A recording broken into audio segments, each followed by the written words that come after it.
Diam-diam Putri Ayu Ting Ting, Bilqis Humairah Razak menyimpan unek-unek soal cara ibunya berpacaran. Kini sudah beranjak semakin besar, Bilqis seolah memahami kebutuhan sang ibu untuk bisa kembali memiliki pasangan. Lalu, secara terang-terangan Bilqis mengungkapkan unek-uneknya yang selama ini dia sembunyikan. Pengakuan itu keluar lantaran Ayu Ting Ting sendiri yang kepo dan bertanya langsung pada sang putri. Bahwasannya apakah Bilqis merasa cemburu saat dirinya sibuk berpacaran ketika memiliki pasangan. Ayu Ting Ting ternyata pernah mendapat protes dari Bilqis Humairah Razak soal gaya pacaran. Beberapa pria juga sudah digadang-gadang akan menikahi Ayu Ting Ting, namun memang kabar tersebut masih belum menjadi kenyataan. Bahkan usut punya usut, putri sematawayang Ayu Ting Ting, Bilqis pernah mengaku tak suka dengan gaya pacaran Ayu Ting Ting.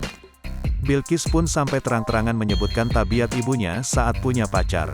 Dibeberkan Bilqis, ia kerap merasa cemburu jika ibunya sudah mulai pacaran. Dengan gamblang Bilqis membeberkan jika Ayu Ting Ting sudah mulai pacaran maka akan jadi bucin. Ayu Ting Ting pun kembali menanyakan perasaan cemburu Bilqis saat melihat dirinya pacaran.